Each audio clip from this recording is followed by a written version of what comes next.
अस्सलाम वालेकुम students, myself Sunis Jameel.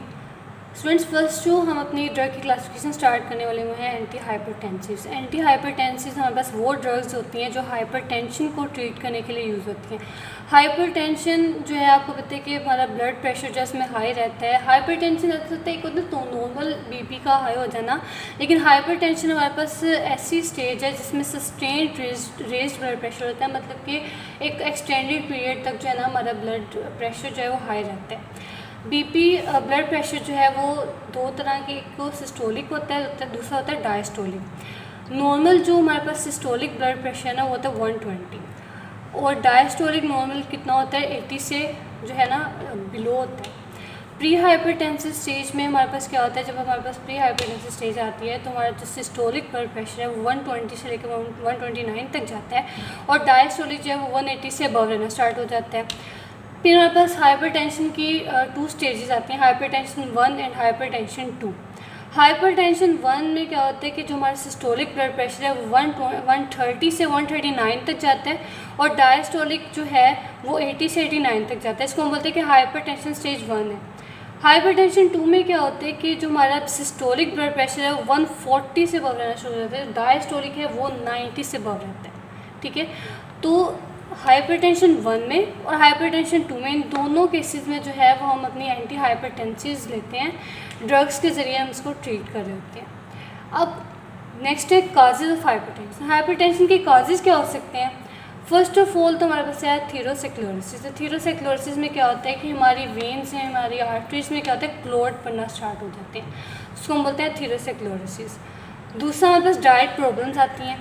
ठीक है, उसके अलावा पर्सन का लाइफस्टाइल ऐसा है, एक्सरसाइज नहीं है, या फिर कोई स्ट्रेस की वजह से होता है हमारे पास हाइपरटेंशन। और 30% जो एडल्ट है ना हाइपरटेंशन से अफेक्टेड है। अच्छा स्टूडेंट्स, नेक्स्ट हम बात करें कि how normally blood pressure maintain in body. एक तो ये देखिए हम ड्रग्स के ज़रिए हाइपरटेंशन को ट्रीट करवा रहे हैं, दूसरा है कि नॉर्मली हमारी बॉडी किस तरह से ब्लड प्रेशर को जो है वो कम कर रही होती है, या फिर जब हाई होता है तब उसको कैसे कम करती है, जब कम होता है तब कैसे उसको मेंटेन करती है। ठीक है, तो फर्स्ट ऑफ ऑल इसको देखने से पहले हम कुछ चीज़ें, कुछ पॉइंट्स डिस्कस कर लेंगे। वो ये है कि जो ब्लड प्रेशर है ना वो हमारे डायरेक्टली प्रोपोर्शनल होता है कार्डिक आउटपुट के। कार्डिक आउटपुट क्या होता है कि जितना हार्ट जो है ना, हार्ट जो हमारा है वो कितना ब्लड प्रेशर जो है पंप आउट कर रहा है, हार्ट कितना ब्लड जो है वो पंप आउट कर रहा है, इसको हम बोलते हैं कार्डिक आउटपुट। और ब्लड प्रेशर जो है ना वो डायरेक्टली प्रोपोर्शनल होता है कार्डिक आउटपुट के। फिर कार्डिक आउटपुट जो है वो डायरेक्टली प्रोपोर्शनल होता है पेरिफेरल रेजिस्टेंस के। ठीक है, इसी तरह से कार्डिक आउटपुट के बढ़ने से मतलब ब्लड प्रेशर बढ़ेगा, और पेरिफेरल रेजिस्टेंस के बढ़ने से जो है ब्लड प्रेशर बढ़ेगा। ठीक है, पेरिफेरल रेजिस्टेंस क्या होती है कि हमारी वेन्स में, हमारी आर्टरीज में कोई भी रेजिस्टेंस क्लॉट की वजह से आ गई है तो उसको हम क्या बोलेंगे, पेरिफेरल रेजिस्टेंस। जाहिर है जब किसी चीज़ में रेजिस्टेंस आती है तो ब्लड का फ्लो भी कम होगा ना, तो उसकी वजह से क्या होगा कि ब्लड जो है वो प्रेशर के ज़रिए, प्रेशर से जो है ना गुजरने की कोशिश करेगा, तो इस तरह करके हमारा ब्लड प्रेशर जो है वो हाई हो जाता है। ठीक है, नेक्स्ट हम डिस्कस करेंगे कि नॉर्मली ब्लड प्रेशर किस तरह से मेंटेन हो रहा होता है। ठीक है, तो नॉर्मली इस तरह से मेंटेन होता है कि 2 रिफ्लेक्सेस होते हैं हमारी बॉडी में। एक होता है बैरो रिसेप्टर, एक तो बैरो रिसेप्टर जो रिफ्लेक्स शो कर रहा होता है, दूसरा होता है रेनन एंजियोटेंसिन सिस्टम। ठीक है, तो बैरो रिसेप्टर और रेनन एंजियोटेंसिन सिस्टम, ये दोनों सिस्टम ही जो है वो हमारे ब्लड प्रेशर को मेंटेन करते हैं, रेगुलेट करते हैं। ठीक है, सबसे पहले ट्रीटमेंट में, अच्छा स्टूडेंट्स, नेक्स्ट हम बात करेंगे किस तरह से जो है ना बॉडी हमारे ब्लड प्रेशर को मेंटेन करती है नॉर्मली। ठीक है, यानी कि मेडिकेशन अभी हमने स्टार्ट नहीं की, नॉर्मली हम देखेंगे किस तरह से जो है हमारी बॉडी जो है ब्लड प्रेशर को मेंटेन करती है। सबसे पहले हम हाइपरटेंशन की तरफ जाने से पहले हम देखेंगे कि जब हमारा ब्लड प्रेशर कम होता है, ठीक है, ब्लड प्रेशर कम होता है तो तब बॉडी जो है वो क्या रिएक्शन शो करती है, क्या उसके रिस्पॉन्सेज होते हैं। ठीक है, तो फर्स्ट ऑफ ऑल क्या होता है कि ब्लड प्रेशर, हमने बात कर ली ना कि 2 तरह के रिसेप्टर होते हैं, होता है बैरो रिसेप्टर, दूसरा रेनन एंजियोटेंसिन सिस्टम।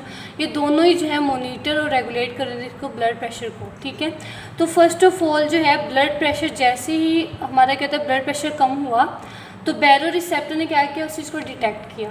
डिटेक्ट करने के बाद उसने हमारी ब्रेन स्टेम को क्या किया, जो है ना सिग्नल भेजे। ठीक है, अब जैसे ही जो है बैरोरिसेप्टर ने सिग्नल भेजा ब्रेन स्टेम की तरफ, ब्रेन स्टेम ने क्या किया, उस सिग्नल को डिटेक्ट किया, डिटेक्ट करने के बाद से क्या किया, सिंपैथेटिक एक्टिविटी को बढ़ा दिया। ठीक है, हमारी बॉडी में दो तरह की एक्टिविटीज़ होती है, एक होती है सिंपैथेटिक नर्वस सिस्टम और पैरासिम्पैथेटिक नर्वस सिस्टम अपने पढ़े हुए हैं ना।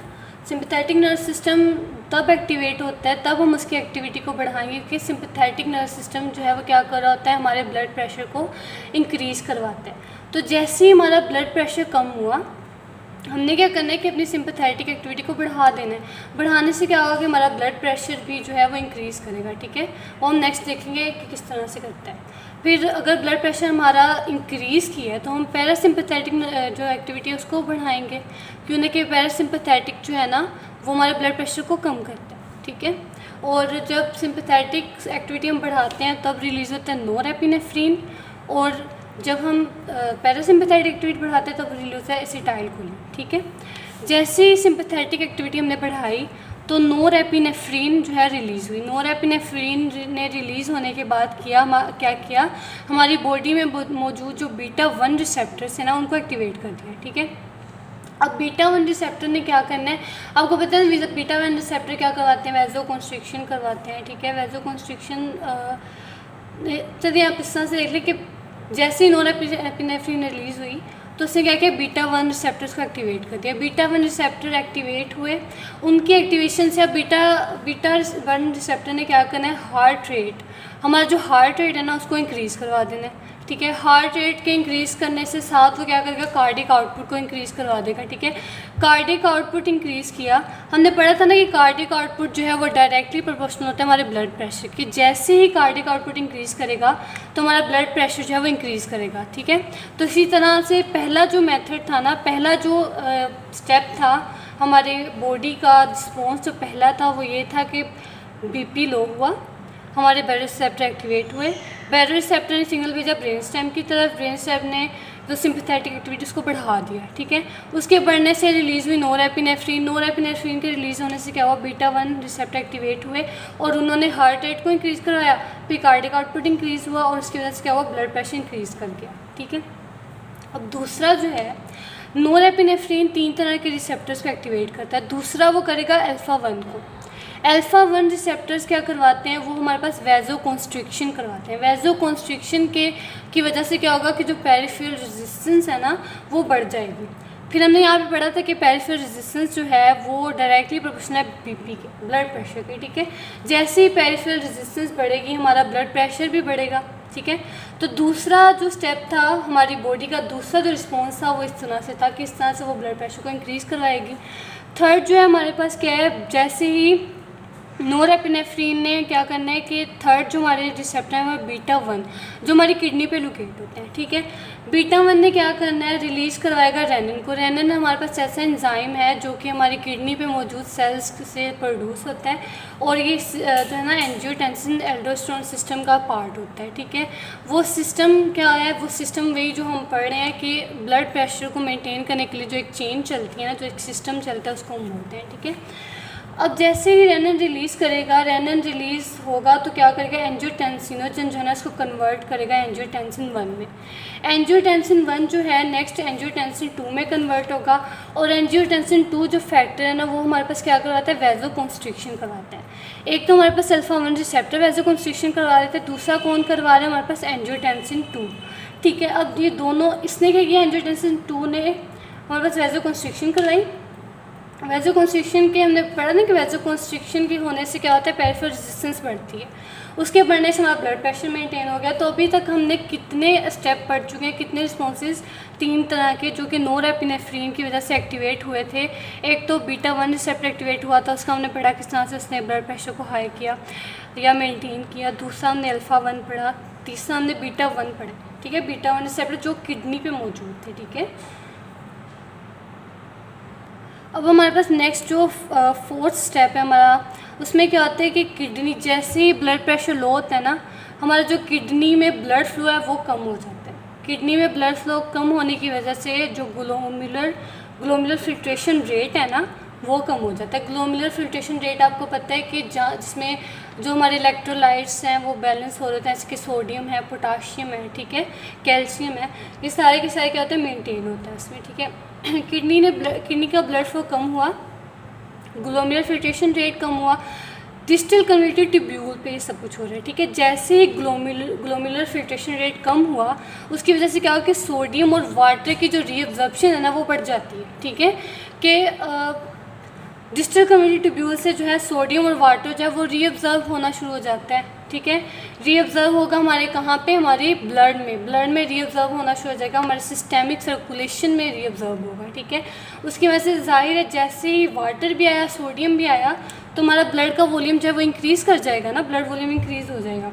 ब्लड वॉल्यूम के इंक्रीज़ करने से जो वेनस रिटर्न है वो इंक्रीज़ करेगा, वेनस रिटर्न के इंक्रीज़ करने से कार्डियक आउटपुट इंक्रीज़ करेगा, कार्डियक आउटपुट के इंक्रीज़ करने से क्या होगा, हमारा ब्लड प्रेशर इंक्रीज़ कर देगा, ठीक है। तो इस तरह से फोर्थ जो स्टेप था, फोर्थ रिस्पॉन्स तो था कैसे हमारा ब्लड प्रेशर लो हुआ और हमारा जो किडनी के ज़रिए, हमारे बैरोरिसेप्टर के ज़रिए, ये तीन जो हमारे नॉरएपिनेफ्रिन ने एक्टिवेट किए थे, तीनों रिसेप्टर, इसके ज़रिए किस तरह से मेंटेन है। अभी तक हम 4 पढ़ चुके हैं, 4 स्टेप पढ़ चुके हैं। 5th वन में क्या होता है स्टूडेंट्स, नेक्स्ट जो हमारा 5th स्टेप है ना, या 5th रिस्पॉन्स है बॉडी का लास्ट, वो हमारे पास ये है कि जैसे ही एंजियोटेंसिन 1 जो है ना वो हमारे पास एस जो एंजाइम है उसको स्टिमुलेट करवाता है, ठीक है। उसकी स्टिमुलेशन उससे क्या होता है कि एल्डोस्टेरोन की प्रोडक्शन होती है। एल्डोस्टेरोन हार्मोन हमारे पास क्या करवाता है, सोडियम और वाटर की रीअब्जॉर्प्शन करवाता है। जैसे ही सोडियम और वाटर की रीअब्जॉर्प्शन बढ़ेगी, ब्लड वॉल्यूम बढ़ेगा, ब्लड वॉल्यूम के बढ़ने से वेनस रिटर्न बढ़ेगा, उसके बढ़ने से कार्डियक आउटपुट बढ़ेगा, कार्डियक आउटपुट के बढ़ने की वजह से क्या होगा, ब्लड प्रेशर इंक्रीज़ कर जाएगा। तो स्टूडेंट्स ये हमारे पास थे बॉडी का रिस्पॉन्स कि नॉर्मली जो है वो बॉडी किस तरह से मेंटेन कर रही थी हमारे ब्लड प्रेशर को। तो इंशाल्लाह नेक्स्ट जो वीडियो में मैं आपको बताऊंगी ड्रग्स के बारे में, जो हाइपरटेंशन, क्योंकि जब हमारा ब्लड प्रेशर हाई होगा तब किस तरह से वो ड्रग्स जो हैं उसको लो करने में, या हमारे बीपी को किस तरह से वो मेंटेन करेंगी, वो आपको बताऊंगी इंशाल्लाह।